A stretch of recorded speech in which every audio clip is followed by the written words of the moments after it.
Bonsoir à toutes et bonsoir à tous. J'espère que vous avez passé une bonne journée et j'espère que vous n'avez pas fait comme moi, vous n'avez pas oublié. Aujourd'hui à Paris, il y avait une réception par Binance, voilà, qui faisait une petite fête, tout ça, etc., etc., etc. Eh bien, moi j'ai oublié. J'ai oublié totalement. J'ai des amis crypto-tagines qui m'ont dit que, voilà, il y en a qui étaient sur place et j'ai zappé. J'ai plus envie de sortir. Du coup, je me venge un petit peu et j'ai décidé de me venger un petit peu en faisant une petite vidéo justement sur le Ponzi et sur Asher. Je rigole quand je me venge là-dessus. Vous allez comprendre tout de suite ce que je vais dire après. Commencez pas à appeler Ponzi, à appeler Asher en disant ouais, il est pas content entre vous, d'accord, nous sommes d'accord. Allez, on avance un petit peu, je rigole parce que c'est important de plaisanter, c'est important dans toute situation, mes amis. Si vous voulez rester serein, si vous voulez prendre des forces pour vous battre contre n'importe quelle situation en vie, croyez-moi, il faut toujours essayer de garder le sourire et garder un esprit rieur. C'est très très important, croyez-moi, c'est toute mon expérience qui me fait dire ça maintenant. Quand on vieillit, on voit les choses un peu autrement, et croyez-moi, ça nous aide, ça nous aide. On a moins de force d'un côté, et quelque part, eh bien, on en acquérit d'autres différentes. Mais croyez-moi, elles sont peut-être supplémentaires à la force qu'on a quand on est jeune. Allez, on avance. Sinon, je ne vais pas arrêter de parler. Un BTC 21 813, lui aussi commence à être pas tout jeune. Un ETH à 1229 $. On a un marché qui, bon, rouge, vert. Là, vous voyez, il change un peu de couleur, on dirait. On change un petit peu de couleur. On a des cryptos qui ont un petit peu bougé. Si on regarde les 200 premières, 300 premières, 400 premières, 500 premières, il y a un petit peu plus de rouge qui apparaît comme ça. Bon, allez, simplement, on va passer au-dessus de ça. Alors, un ancien employé de Celsius accuse l'entreprise d'avoir dirigé, voilà, je le dis bien, une chaîne de Ponzi et dépose une plainte. Bon, voilà, allez, etc. Les plaintes, on sait, quand quelque chose s'écroule, le monde entier est contre vous, c'est comme ça, des entreprises, il faut en avoir eu dans sa vie pour savoir, vous savez que c'est pas simple, Donc moi, je vais pas être le premier à taper sur les entreprises du tout, parce que c'est pas facile une entreprise, c'est pas facile de gérer beaucoup de gens, de gérer toute une situation, c'est vraiment pas simple. Et là, Ponzi, pas Ponzi, j'en sais rien. Mais ce que je voulais vous dire à vous tous, comment on reconnaît une pyramide de Ponzi? Parce qu'on en parle beaucoup. Mais quand je pose la question aux gens, comment tu peux savoir si c'est une pyramide de Ponzi ou pas? À la limite, ça me paraît très compliqué, les gens ne savent pas répondre à longueur de temps. Il y a une chose qui est très simple à savoir. Une entreprise, que ça soit n'importe laquelle, qu'elle vende n'importe quoi, qu'elle vende des produits, qu'elle ne vende rien ou quoi que ce soit. Une pyramide de Ponzi, c'est simplement une entreprise qui vous donne de l'argent avec de l'argent qu'elle ne gagne pas. Ça veut dire, n'importe quelle entreprise démarre à zéro souvent, alors on fait des emprunts, des machins, on a de l'argent qui arrive de partout, il n'y a pas de problème, et il va falloir payer ses employés, il va falloir payer les gens qu'on va rentrer dedans sous différents systèmes. Eh bien, ces employés, ces dividendes, les frais qu'on va payer et tout le reste, on va le payer avec un gain que nous allons faire. C'est ça la grosse, ce qu'il faut que vous surveillez dans une entreprise. Qu'est-ce que l'entreprise gagne? Alors soit c'est de l'argent qu'elle a emprunté au départ et elle dépense un peu cet argent parce que voilà, au début il faut démarrer, on est bien d'accord. Et justement une entreprise de Ponzi, le problème c'est qu'elle va payer les gens par rapport à celui qui est rentré juste avant. On a quelqu'un qui rentre, on lui dit voilà, tiens, si tu veux rentrer chez moi, faut que tu donnes 10 000. Et avec ces 10 000, on va prendre 3 000 qu'on va donner à quelqu'un d'autre. Ça, c'est une pyramide de Ponzi. Moi, j'ai déjà le cas de figure dans ma vie de rentrer dans des entreprises où j'avais pas tout compris. Et quand j'ai commencé à voir ça, justement, que c'est pas avec l'argent qu'il gagnait, puisqu'on n'a aucune preuve sur l'argent qu'il gagne, c'est simplement avec l'argent de quelqu'un d'autre qu'on vous redonne une petite partie. Ça, c'est une pyramide de Ponzi. Donc, c'est tout.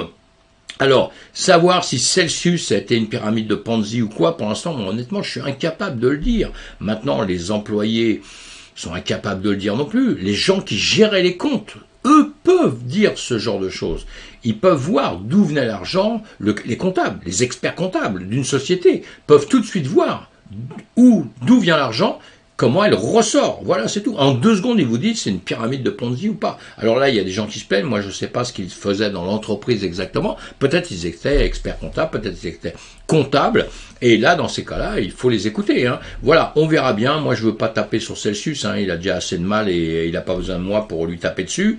Donc, on verra bien comment tout ça, ça va se terminer. Sinon, pyramide de Ponzi ou pas. Mais c'est vrai qu'à notre époque, avec Internet, avec tous les systèmes qui existent aujourd'hui, sans rencontrer les gens, rencontrons simplement dedans, il va falloir se méfier d'une chose importante.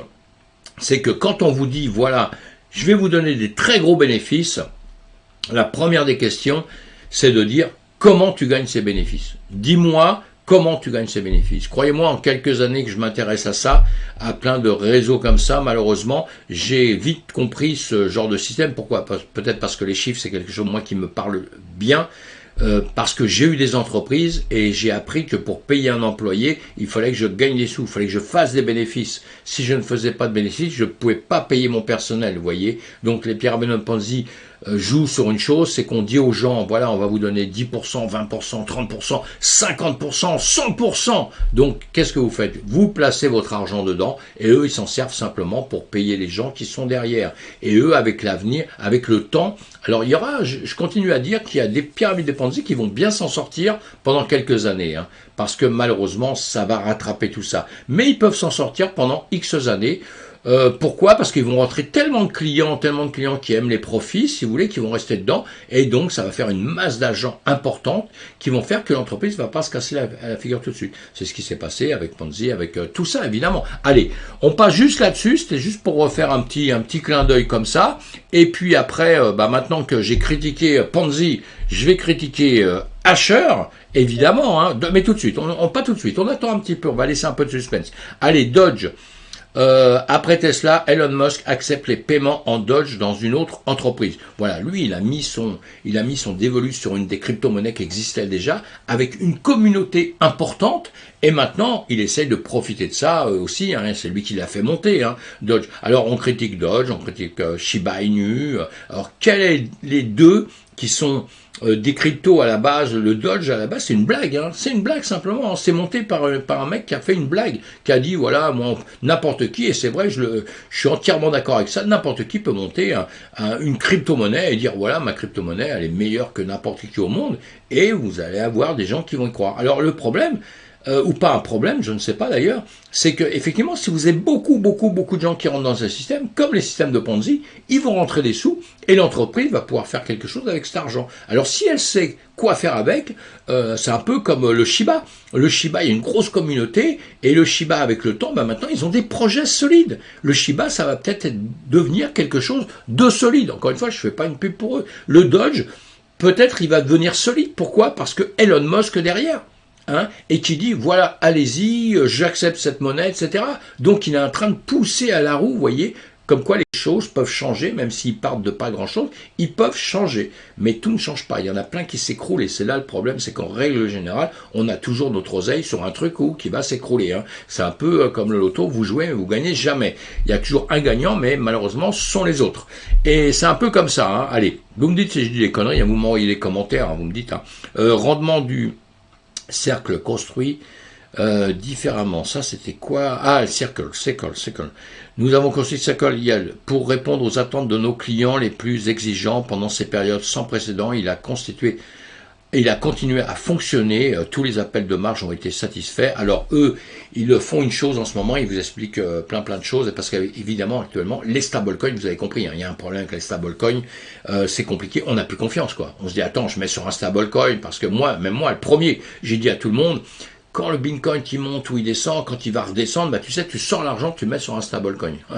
Il y en a peut-être qui m'ont écouté quand ils sont partis sur l'UST, vous voyez ce qui leur est arrivé. Hein. Bon, moi j'ai pas de plainte de mon côté, je suis assez content, mais vous voyez bien que ce qui peut arriver aux gens, alors que simplement l'UST, pourquoi ? C'est un système qui n'a pas été très bien fabriqué, peut-être des truands dans l'entreprise, vous voyez, c'est tout ça, c'est compliqué, hein, c'est des systèmes très compliqués. Mais résultat des courses, voilà. Et eux, Circle, ce qu'ils veulent faire, parce que pareil, ils ont un stablecoin, eh bien, ils disent aux gens, voilà, vous avez placé de l'argent chez nous, on vous a dit vous allez avoir tant d'intérêt pendant X temps, eh bien ils disent, voilà, si vous les retirez maintenant, vous retirez, et sans frais.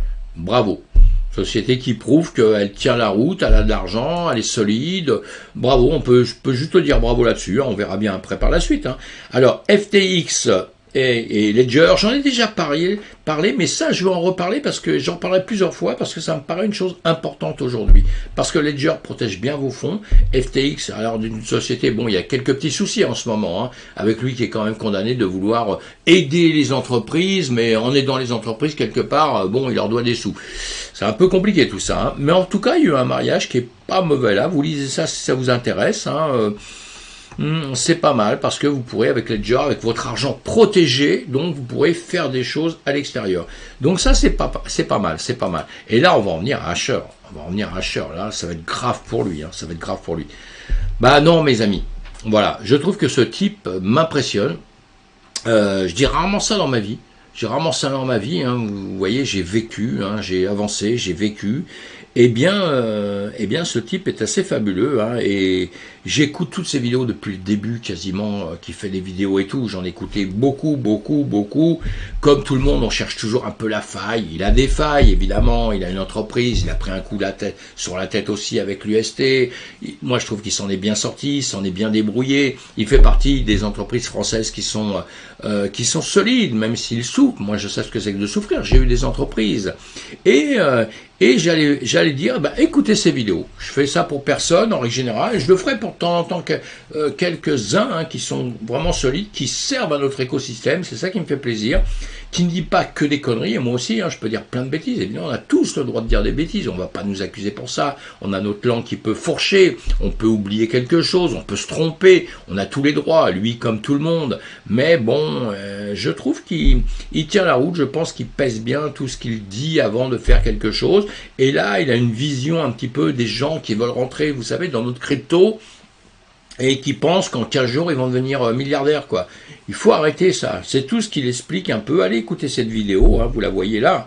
Vous avez arrêté avec cette question, vous regardez ça, vous allez chercher Asher, tout le monde connaît. Si vous ne connaissez pas, allez voir. Et puis... écoutez tout ce qu'il dit, je pourrais pas dire mieux, quoi, parce que c'est ça. Faut arrêter un petit peu de vouloir à tout prix rentrer dans la crypto-monnaie en pensant que c'est le truc, l'Eldorado, le truc on creuse avec une pelle, sans miner, hein, sans rien, on creuse avec une pelle, on trouve de l'or. C'est pas ça, mes amis, c'est pas ça. C'est un système solide, c'est un système qui se construit, c'est un système qui va aller loin, mais c'est un système avec des risques, comme tout ce qu'on vit, c'est toujours comme ça. Donc voilà, et j'aime bien les gens qui parlent un peu honnêtement comme ça, parce que il est tout jeune, mais on dirait qu'il a déjà vécu une vie avant. Vous savez, ses ancêtres, je ne sais pas. Hein. Moi, je suis pas ni croyant ni quoi que ce soit, donc j'ai du mal avec tout ça. Mais on dirait qu'il a déjà vécu les choses pour parler comme ça. Hein. Il parle un peu comme un vieux, quoi, hein, alors qu'il est tout jeune, ce garçon-là. En tout cas, bravo, je dis, allez écouter ce qu'il dit. Moi ça m'a fait plaisir, j'ai écouté 2 fois sa cassette en cherchant tout le long, bon qu'est-ce qu'il peut raconter comme connerie. Il en dit comme tout le monde, hein, comme moi, moi j'en dis sûrement plus que lui, mais c'est censé, donc c'est important. Donc on rentre dans notre système, mes amis, on rentre dans notre système en se disant voilà, on va apprendre, on va avancer, c'est un marché comme la finance traditionnelle où on aura des hauts, des bas, on va essayer de comprendre tout ça, on va essayer de placer intelligemment, on aura des moments où on va souffrir un peu et voilà. Mais si vous venez dedans en pensant que vous allez faire fortune en 2 secondes et que vous mettez le prix de la maison que vous venez de vendre, vous êtes stupide, complètement stupide, donc faut pas faire ça parce que vous allez vraiment regretter par la suite, d'accord? Et donc voilà ce que je voulais vous dire là-dessus. Allez, vous allez sur Twitter si vous avez envie, si vous n'avez pas envie, vous y allez pas. On va regarder en 2 secondes, on a le CAC 40 tout ça aujourd'hui qui a ouvert depuis ce matin, on a vu boum boum, ça montre. On est dans une période qui est assez sympa, qui plaît à tout le monde. On a le BTC, on a un S&P 500, je sais pas trop où il est. Voilà, il est ici. Allez, on va l'ouvrir. Voilà, depuis ce matin, il a monté. Il est de nouveau dans des bougies vertes. Hein. Le marché va s'arrêter dans quelques temps, je pense. Hein. Voilà, il est 20h en France, donc dans quelques heures, il va s'arrêter. Mais vous voyez, il est en train d'aller plutôt vers le haut. Donc c'est bon signe pour nous. Il y a eu des décorrélations un petit peu. Ça a bougé un petit peu, mais en gros, quand même, on suit quand même la tendance. Hein. Même s'il y a des choses qui ont bougé un peu entre le BTC et puis le S&P 500, le Nasdaq, tout ça, mais on suit quand même. Hein. Croyez-moi que si demain le marché américain tombe, on va s'écrouler entièrement en même temps. Je le pense sincèrement. Si c'était autrement, eh ben, je serais le premier à être ravi et à vous en parler. Donc voilà, tout le marché suit donc tout ça. Encore une fois, après, il y a des choses qui vont tomber plus que d'autres, qui vont se comporter moins bien. Il y a des choses qui vont se comporter un petit peu mieux. Et si on regarde le Bitcoin, là, actuellement, vous voyez, il a repris de la hausse 6%, l'Ethereum 7%. Donc, automatiquement, on a du rouge, on a du vert. On a surtout beaucoup de vert, avec le Sol à 6%, le XRP 3%, etc., etc., la VAX 6%. On verra demain matin un peu ce qui va se passer. Le Shiba 4%, le Dodge, il est où? Voilà, il est à 3,18 aussi. Voilà, vous voyez, tout ça, ça se tient. On a pris un petit peu un coup de souris. On a le sourire, mais bon, on va rester quand même très prudent, mes amis, puisque on sait très bien que tout ça, ça peut vraiment changer d'un instant à un autre. Donc on va rester vraiment prudent. Voilà, on se retrouve demain matin pour une autre vidéo. Merci d'être là, merci de me suivre. Et puis encore, pour Ponzi, c'est pas terrible, il faut vraiment se méfier parce qu'on met l'argent dans les endroits où il y a des gens qui vont perdre. Il y en a plein qui vont gagner. Sur les Ponzi, il y a plein de gens qui gagnent de l'argent, évidemment, mais sur le malheur des autres par la suite. Donc, moi, ça me plaît pas trop. Mais en revanche, et puis à Asher, bravo, mes amis, continuez, écoutez-le, il n'a pas besoin de ma voix pour être écouté, il est déjà énormément écouté, mais écoutez-le, si vous ne connaissez pas, allez voir, c'est intéressant, voilà. Il y en a beaucoup d'autres qui sont comme ça, c'est pas le seul, il y en a plein qui font un travail de fond, c'est pour ça que je présente leur site, je présente différentes choses sur ma chaîne, moi qui démarre dans ce système-là, mais bon, j'ai pu travailler sur eux depuis des années, depuis très longtemps, donc c'est pour ça que je me permets de dire quelque chose aujourd'hui. Allez, merci, à plus tard. Vous m'avez assez vu, à demain.